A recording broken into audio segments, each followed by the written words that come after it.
इसी टाइप से पूछा जाता है आपके पास सिस्टम ऑफ लीनियर इक्वेशंस देकर के 5 मार्क्स का क्वेश्चन है। सो अकॉर्डिंगली आपके पास क्वेश्चन रहेगा।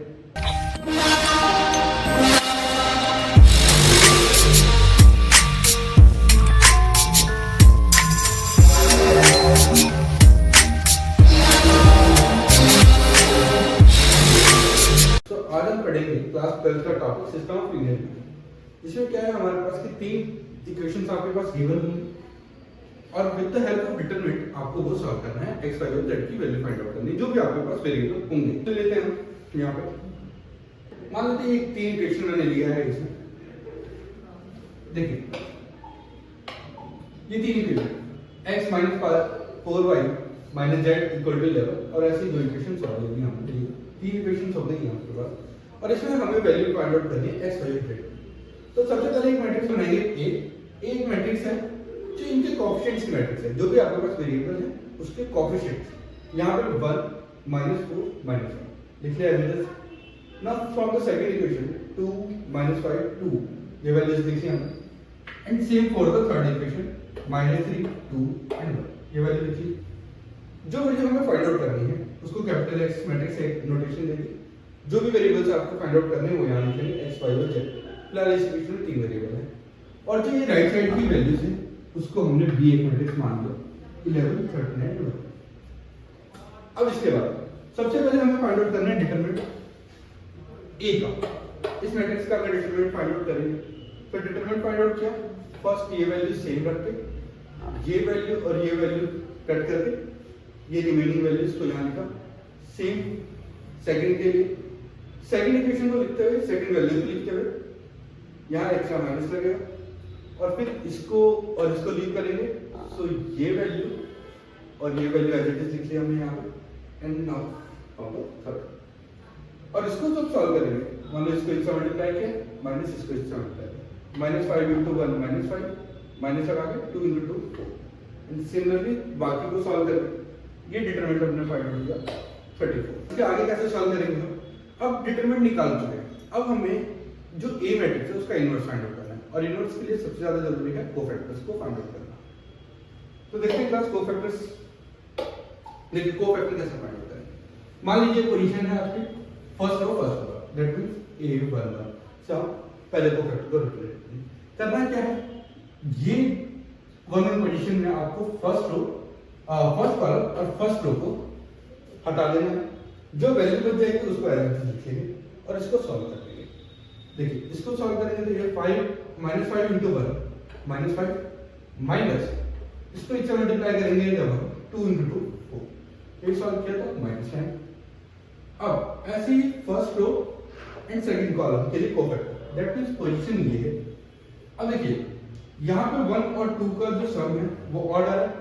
जब भी सम ऑर्डर आएगा हमें एक्स्ट्रा माइनस साइन यहाँ पे यूज करेंगे। अब क्या करेंगे, ये सेकंड कॉलम और ये फर्स्ट को हटा देंगे।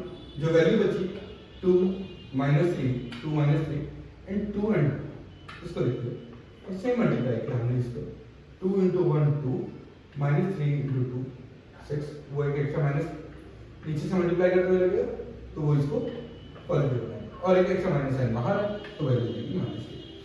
सिमिलर वे से आपको ये सारे के सारे 9 कोफैक्टर्स फाइंड आउट करने हैं।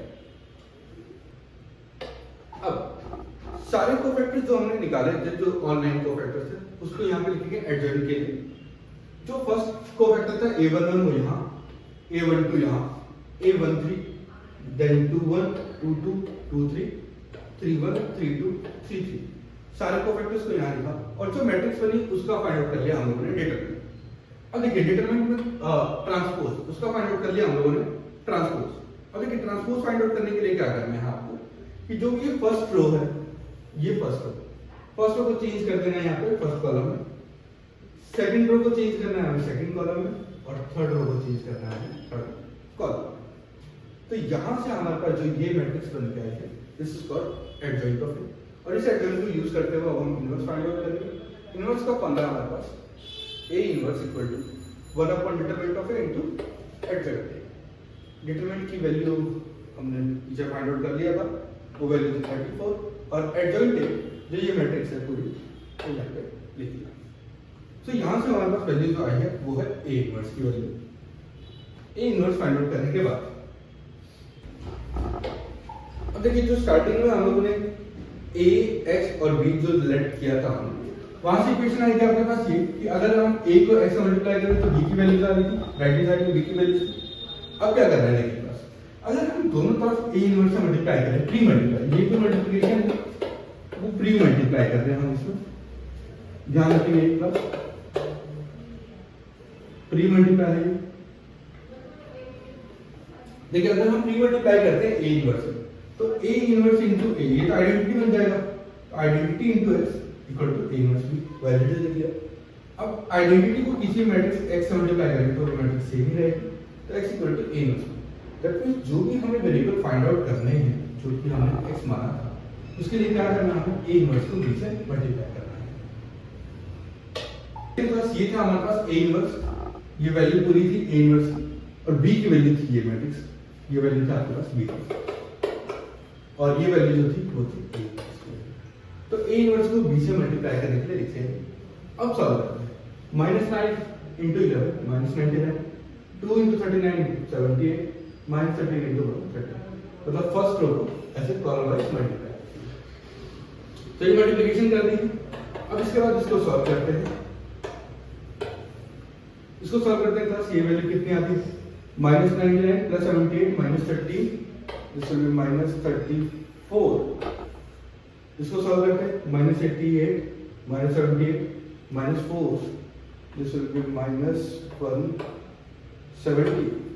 और अगर हम इसको सॉल्व करते हैं क्लास तो ये वैल्यू हो जाएगी आपके पास, इसको सॉल्व कर लेते हैं, this will be 393 -121 2 7 and 2, so this will be 272। तो जैसे अगर आप इसको डिवाइड करते हैं, 34 divided by 34, this will be -1, इसको इससे डिवाइड करते हैं -5, और इसको इससे डिवाइड करेंगे तो आपके पास वैल्यू है। और ये वैल्यू थी आपके पास x की, लेफ्ट हैंड साइड में आपके पास x था, that means x y and so यहाँ से x की वैल्यू हो गई -1, y की वैल्यू हो गई -5 एंड z की वैल्यू हो गई 8। तो ये आपके पास फाइनल आंसर हुआ। और प्लस ये इसी टाइप से पूछा जाता है आपके पास सिस्टम ऑफ लीनियर इक्वेशंस देकर के 5 मार्क्स का क्वेश्चन है। सो अकॉर्डिंगली आपके पास क्वेश्चन रहे एंड उसको अटेम्प्ट कीजिएगा आप। ये पूरा जो भी स्लाइड्स हैं ये आपको टेलीग्राम के चैनल पे मिल जाएंगे आपके पास।